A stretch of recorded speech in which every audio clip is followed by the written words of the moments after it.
बहुत लोगों को सुना होगा mutual fund mutual fund mutual fund और एसआईपी बोलते हुए।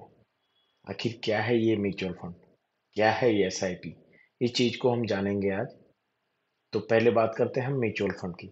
म्यूचुअल फंड जो है वहाँ स्कीम है जिसमें इन्वेस्टर क्या करता है अपने जो इन्वेस्टमेंट को जो उसके अमाउंट है उनको एक निवेश करता है। मान लीजिए वो किस में निवेश करता है, एक तरह का स्कीम है।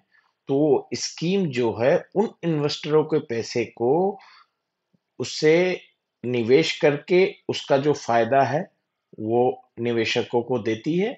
तो उसमें ये जो स्कीम है किस चीज में निवेश करती है ये जानना पड़ेगा पहले तो पहला चीज हो गया इसमें जो आपने बॉन्ड सुना होगा। तो बॉन्ड में निवेश करती है। अब कौन कौन से बॉन्ड, मान लीजिए एक बॉन्ड हो गया आपका गवर्नमेंट बॉन्ड, उसमें निवेश कर रही है, कॉरपोरेट बॉन्ड में निवेश कर रही है, स्टॉक्स में निवेश कर रही है। और जो दुनिया भर के एसेट्स है बहुत सारे, जैसे हो गया कुछ किसी टॉप 10 भारत की कंपनियों में निवेश कर रही है। तो इस तरह जो है ये स्कीम जो है निवेश करती है। अब ये सुन के बहुत अच्छा तो लगता है लेकिन एक डर भी होता है। बहुत हमने देखा होगा कि मार्केट में बहुत सारे इंश्योरेंस कंपनियां आई हैं जो लोगों का पैसा जो है लेके कंपनी जो है अपने नुकसान दिखा के या कैसे भी करके, मतलब इन्वेस्टरों को नुकसान हो गया। तो इस चक्कर से लोगों को डर भी लगता है कि पता नहीं ये कौन सा नया स्कीम आ गया है यार, कि बहुत ज्यादा इसमें निवेश का तो बता रहा है, अच्छा तो है, फायदा तो होता है, लेकिन ये पैसे लेके भाग गए तो इसमें मैं आपको बता दूं इस चीज में वैसी बात नहीं है, क्योंकि इसमें बहुत बड़े बड़े नाम हैं कुछ जो आपने बहुत अच्छे से सुना होगा। इसमें से आपको मैं बता दूं, जैसे भारतीय स्टेट बैंक आपने सुना है। भारतीय स्टेट बैंक का म्यूचुअल फंड हो गया, और एचडीएफसी का म्यूचुअल फंड हो गया, एक्सिस बैंक का म्यूचुअल फंड हो गया, और ऐसे तमाम जो बैंक्स हैं इनके हो गए, कोटक महिंद्रा बैंक हो गया, निप्पॉन इंडिया होगा, मोतीलाल ओसवाल आपने सुना होगा, मोतीलाल ओसवाल का म्यूचुअल फंड हो गया। तो ये एएमसी बहुत सारे हैं जो एएमसी के म्यूचुअल फंड होता है। अब एसबीआई तो आपको देख के लग नहीं रहा है कि एसबीआई भाग जाएगा। तो ये एक जस्ट समरी था म्यूचुअल फंड का। अब नेक्स्ट हम बात करेंगे, क्या हमने पहले बोला था, एसआईपी। एसआईपी क्या होता है? एसआईपी जो है म्यूचुअल फंड में इन्वेस्ट करने का जस्ट एक तरीका है, जिसमें एक आपने जो प्लान्ड अमाउंट है, मान लीजिए आपने कुछ अमाउंट, छोटा सा अमाउंट आपने सोचा कि हर महीने के अंतराल में हम जमा करेंगे, तो वो हो गया एसआईपी। बहुत छोटे से अंश को आप जमा कर सकते हैं एक निश्चित टाइम फ्रेम के अंतराल में। उसमें क्या हो जाएगा, आपका अमाउंट पहले तो छोटा सा होगा लेकिन जब कंपाउंड होगा तो बहुत बड़ा दिखेगा आपको इन फ्यूचर। एक्चुअली क्या है, इन्वेस्टमेंट को हम इस तरह से जानते हैं, आप ये चीज समझ जाइए कि कोई भी इन्वेस्टर शॉर्ट टाइम में अमीर तो कभी नहीं बन सकता है। ये एकदम हकीकत है। और इस चीज को सबको जानना पड़ेगा। जो शॉर्ट टाइम में इन्वेस्ट करके कमाने का सोच रहा है, तो एक चीज इतना याद रखिए, हो सकता है कि एक शॉर्ट टाइम में कुछ दिन के लिए उसको अर्निंग हो जाए, लेकिन लॉन्ग टर्म में उसको नुकसान ही होगा। मतलब जैसे लॉन्ग टर्म, मतलब ये जैसे जैसे कर, आज एक कर लिया थोड़ा सा इनकम, कल एक कर थोड़ा सा, ऐसे 10 दिन हो रहा है, 11वें दिन हो जाएगा कि एक ही बार में वो जितना कमाया था वो पूरा नुकसान हो जाएगा। तो हमेशा जो है निवेश करने के लिए सोचे तो लॉन्ग टर्म सोचे। अब हम ले जाएंगे जो हमने म्यूचुअल फंड और एसआईपी की अभी बात की है, जस्ट दो कंडीशन से हम जानेंगे कि ये कितना हो सकता है। अब जैसे स्क्रीन पे आपको दिख रहा होगा, दो फंड के हमने दिखाए हैं। एसबीआई जो है स्मॉल कैप, उसमें जब से ये फंड जो है स्टार्ट हुआ है, आप देख रही है 5 साल से ज्यादा से ये जो है एवरेज जो है आरओआई जो रिटर्न दे रहा है, रेट ऑफ रिटर्न बोलते हैं। तो रेट ऑफ रिटर्न क्या दे रहा है, 26%। दूसरा जो है लार्ज कैप और मिड कैप है, एसबीआई का ही। हाँ, इसमें दे रहा है आपका 18+, 18% से ऊपर दे रहा है। तो हम आज एक जो फर्स्ट कंडीशन लेंगे, इसमें मैं आपको जस्ट फाइनेंशियल प्लानिंग बताऊंगा कि कैसे फाइनेंशियल प्लान करके अपने फ्यूचर को सिक्योर कर सकते हैं। जस्ट एक कंडीशन हम ले रहे हैं। तो वो कंडीशन में हम जो दोनों परसेंटेज आपके स्क्रीन पे दिख रहा होगा, एसबीआई का स्मॉल कैप 26 बताया था, और लार्ज एंड मिड कैप का क्या बताया था, 18+ है। तो ये ना 18 लेंगे ना 26 लेंगे, हम 16% के हिसाब से लेके चलते हैं। हम एक जस्ट अमाउंट ले रहे हैं, मान लीजिए कोई एक बच्चे के आगे हायर एजुकेशन में क्या करेंगे हम, कैसे करेंगे, उस प्लान के लिए बात करेंगे। जीरो डेट में आपका बच्चा है, आज जस्ट आप एक स्टार्ट कर दो एसआईपी। हम 4,000 के अमाउंट से लेते हैं, तो 4,000 के अमाउंट से अगर हम जो है हायर स्टडी कब होगा पहले तो वो देख लेते हैं। क्लास 12 तक के बाद ही होगा, तो 12 तक 12 साल हो गया, और 5 साल में मान लीजिए फर्स्ट पे रहता है, तो 12 5 17 हमने एज ले लिया है।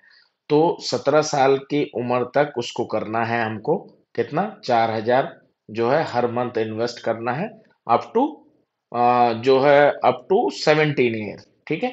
तो आरओआई जो हमने पहले से बोला हुआ था कि हम जो है कैलकुलेट 16 के हिसाब से ही करके देखेंगे, ना 26 ना 18।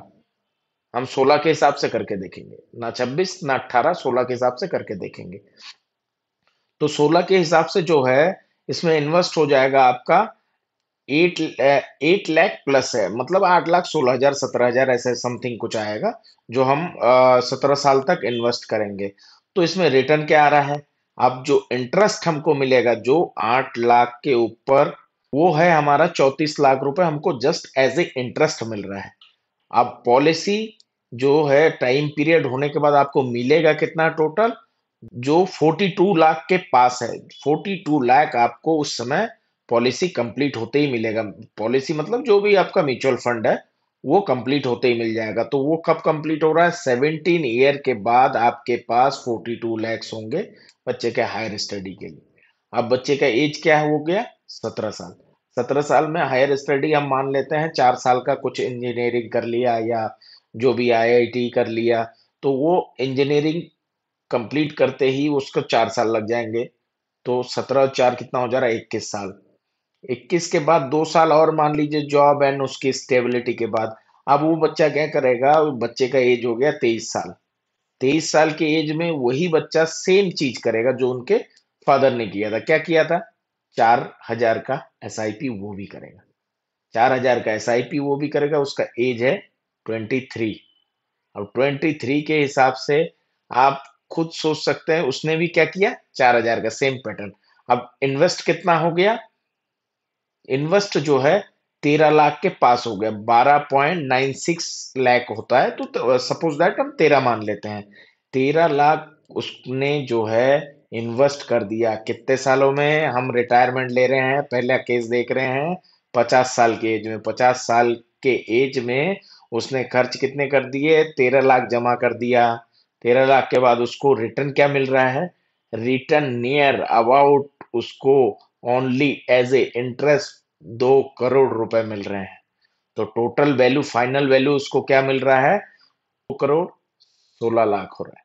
2 करोड़ 16 लाख के आसपास उनको मिलेगा, कब, जब वो 50 साल के एज में मान लीजिए और काम नहीं करना, रिटायर होना है, तो वो सोचता है। तो अब जो है 50 साल की एज को हम जस्ट एक बढ़ा के देख लेते हैं कि कितना बढ़ाएंगे, 5 साल। 50 की जगह में हमने रिटायरमेंट एज अब क्या ले लिया, 55 साल का कर लिया। तो 55 साल के एज में 15 लाख कुछ जो है जमा होंगे उसके, और उसको रिटर्न कितना मिल रहा है, उसको जो है as a interest near about 4 crore रुपए मिलेगा। टोटल वैल्यू क्या मिलेगा 55 साल एज के एंड पे, 23 से लेके 55 तक के सफर में उसको मिल जाएगा 4.88 CR, मतलब 4 करोड़ 88 लाख। यही चीज वो क्या करेगा, 55 में ना होके अगर और 5 साल बढ़ा देता है, तो आप सोच नहीं पाएंगे इतना ज्यादा रिटर्न हो जाएगा। 10 करोड़ 80 लाख के आसपास उसका रिटर्न बनेगा। तो ये जो है एसआईपी का पावर है। निवेश करें, आज से करें, जितना जल्दी करेंगे उतना ज्यादा बनेगा। एक चीज आप ये सोच लीजिए, वॉरेन बुफेट का नाम सबने सुना है। उनका एक एकदम सही चीज उन्होंने बोल रखा है। क्या बोल रखा है, आप कृपया खर्च करने के बाद जो बचता है उसको निवेश ना करें, पहले सेविंग कर ले, सेविंग का अपना सेव करके उसको इन्वेस्ट करके बचता जो है उसको खर्चा किया जाता है। ठीक है। तो ये चीज हम देखें, क्योंकि एक चीज ध्यान रखिए, आज जो आप करेंगे, आज जो आप निवेश करेंगे या आज जो आप सेविंग करेंगे, ये आपके फ्यूचर तय है। ठीक है ना।